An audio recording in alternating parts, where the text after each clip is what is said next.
नरेंद्र मोदी जी ने कहा था कि 21 दिन में कोरोना की लड़ाई जीती जाएगी।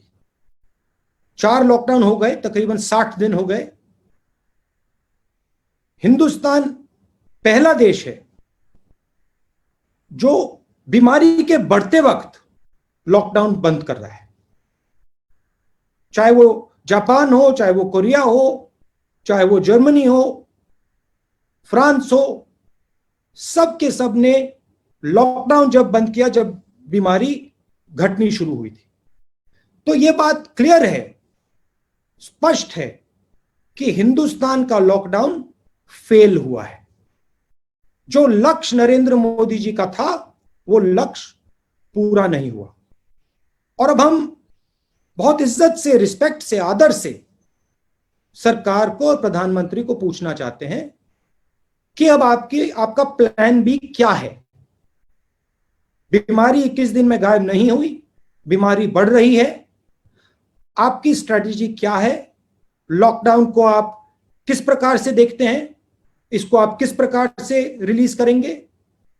जो हमारे मजदूर भाई बहन हैं उनकी आप कैसे मदद करोगे? जो हमारे जो छोटे स्मॉल एंड मीडियम बिजनेसेस हैं उनको उनकी आप मदद करना चाहते हो, नहीं करना चाहते हो? क्या प्लान है? तो ये सवाल हम सरकार से पूछना चाहते हैं। ये मैं कोई राजनीतिक पॉइंट स्कोर नहीं करना चाह रहा हूं। मुझे थोड़ी घबराहट है क्योंकि जो होना था वो नहीं हुआ है और देश को मालूम होना चाहिए, सच्चाई एक्सेप्ट करनी चाहिए कि हमें बताया गया था कि 21 दिन में बीमारी को हराया जाएगा।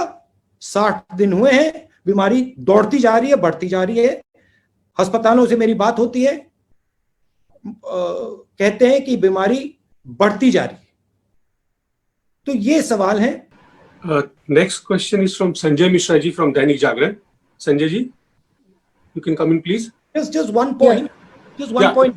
If I'm being asked the question in Hindi, I'll answer in Hindi. If it's a question in English, I'll answer in question in English. जी sir, which is fine sir. हाँ. संजय जी पूछिए. जी राहुल जी नमस्कार, मेरी आवाज आ रही है आपको? हाँ आवाज आ रही है मगर चेहरा नहीं. हाँ आ गए. जी राहुल जी, एक और बड़ा सीरियस चैलेंज जो है वो देश फेस कर रहा है. भारत एक तरफ कोविड-19 से लड़ रहा है और दूसरी तरफ सीमा पर भी देखें तो बहुत तनाव की स्थिति है. लद्दाख में चीन के साथ बहुत तनावपूर्ण स्थिति चल रही है और एक रिपोर्ट कहती है कि 10,000 से ज़्यादा सैनिक जो है वो भारतीय भूभाग पे आके डटे हुए हैं.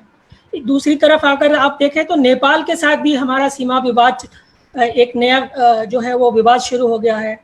तो बाहरी सीमा के मोर्चे पे भी भारत एक बड़े सीरियस चैलेंज का सामना कर रहा है. तो आपको नहीं लगता है कि सरकार की रणनीति यहाँ पे कहीं ना कहीं एक तरह से सवालों के कटघरे में है? देखिए, जो बॉर्डर इशू है, इसके डिटेल्स क्या हुआ है, किस प्रकार हुआ है, क्या किया गया है, इसके डिटेल्स सरकार को ट्रांसपेरेंटली देश को बताने चाहिए, क्योंकि क्लैरिटी फ्रैंकली किसी को नहीं है. नेपाल में क्या हुआ, किस प्रकार हुआ, क्यों हुआ, लद्दाख में क्या हो रहा है, किस प्रकार हो रहा है, ट्रांसपेरेंसी होनी चाहिए. क्लियरली उनको, सरकार को बताना चाहिए. वो ट्रांसपेरेंसी नहीं दिख रही है मुझे.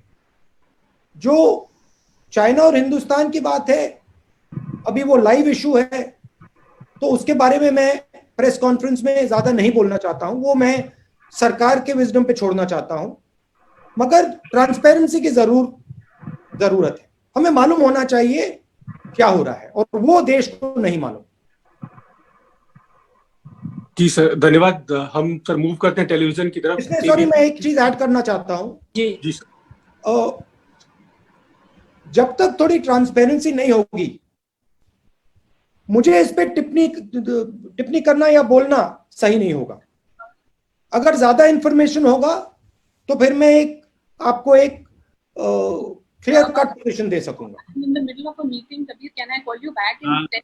No, sorry, you'll have to wait for your turn. Not like this. Can Adish Rawal from ABP come in, please? And please be brief with your question. Yes, sir. Rahul ji, 30 जनवरी को पहला केस रिपोर्ट हुआ था corona का, उसके बाद 12 fab को आपने इस बात को पार्लियामेंट में उठाया था, और उसके बाद आपने कई बार ये भी कहा कि आर्थिक महामारी आ सकती है, स्वास्थ्य को लेकर प्रॉब्लम हो सकती है, लेकिन 24 मार्च को 54 डेज के बाद लॉकडाउन लगा। इसके ऊपर आप क्या कहना चाहेंगे कि सरकार का जो रवैया है टुवर्ड्स अपोजिशन, उसको क्या सरकार सीरियसली नहीं लेती है? देखिए, सरकार का काम गवर्नेंस का होता है, हमारा काम ऑपोजिशन का है। हमारा काम सरकार पर प्रेशर डालने का है, और अगर सरकार की दृष्टि कहीं नहीं जा रही है, कोई थ्रेट है जो सरकार को नहीं दिख रहा है या जिसको सरकार इग्नोर कर रही है, उसको हाईलाइट करना हमारा काम है। मैं जो फरवरी में कर रहा था, मैं अभी भी वही कर रहा हूं। मैंने अपनी पोजीशन नहीं बदली है।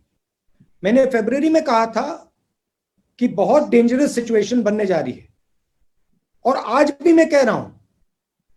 और फरवरी जो मैं जो कहा था, उससे स्ट्रांगली मैं आज कह रहा हूं कि अगर फाइनेंशियल सपोर्ट नहीं दी, अगर स्मॉल एंड मीडियम बिजनेसेस को प्रोटेक्ट नहीं किया, तो जो नुकसान होने वाला है वो अभी तक कुछ दिखाई नहीं है। ये तो पहला चैप्टर भी शुरू भी नहीं हुआ है।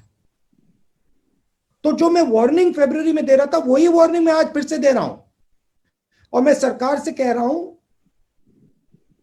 आदर से कह रहा हूं, रिस्पेक्ट से कह रहा हूं, प्लीज आप इकोनॉमिक एक्शन लीजिए, आप एकदम कैश इंजेक्शन दीजिए, आप एकदम स्मॉल एंड मीडियम बिजनेसेस की रक्षा कीजिए, नहीं तो बहुत जबरदस्त आर्थिक नुकसान होने वाला है।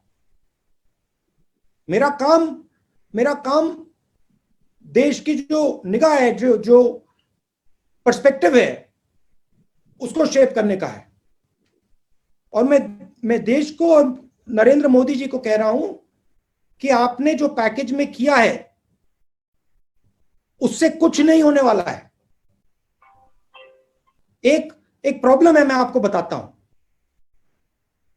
थोड़ी सी मेरी बातचीत जो डिसीजन मेकर्स हैं, इनडायरेक्टली होती रहती है। उनकी व्यू है कि अगर हमने बहुत सारा पैसा गरीब लोगों को दे दिया, मजदूरों को दे दिया, तो बाहर देशों में गलत इंप्रेशन चला जाएगा, हमारी रेटिंग खराब हो जाएगी। मैं फिर से दोहरा रहा हूं, हिंदुस्तान की शक्ति बाहर से नहीं बनती है। हिंदुस्तान की शक्ति हिंदुस्तान के अंदर से बनती है। हिंदुस्तान की इमेज बाहर नहीं बनती है। हिंदुस्तान की इमेज हिंदुस्तान के अंदर बनती है। जब हिंदुस्तान मजबूत होता है, जब हिंदुस्तान की शक्ति में शक्ति होती है, तो बाकी दुनिया देखती है, इमेज बनती है हमारी। तो मैं फिर से कह रहा हूं, हिंदुस्तान की शक्ति की रक्षा करने की जरूरत है। शक्ति की रक्षा कैसे करनी है? डायरेक्ट कैश एकदम 50% लोगों को महीने का 7,500 रुपए, सबसे गरीब मजदूरों को। ये हमारी शक्ति है, ये हमारी स्ट्रेंथ है, ये हमारा सोल है, आत्मा है। इसकी रक्षा करनी है। विदेश क्या सोच रहा है उसके बारे में नहीं सोचना, अभी वो बाद में देखेंगे। सियासी तकदीर यूट्यूब चैनल को सब्सक्राइब करें और बेल आइकन पर क्लिक करें ताकि आपको सबसे पहले खबरें मिलती रहें।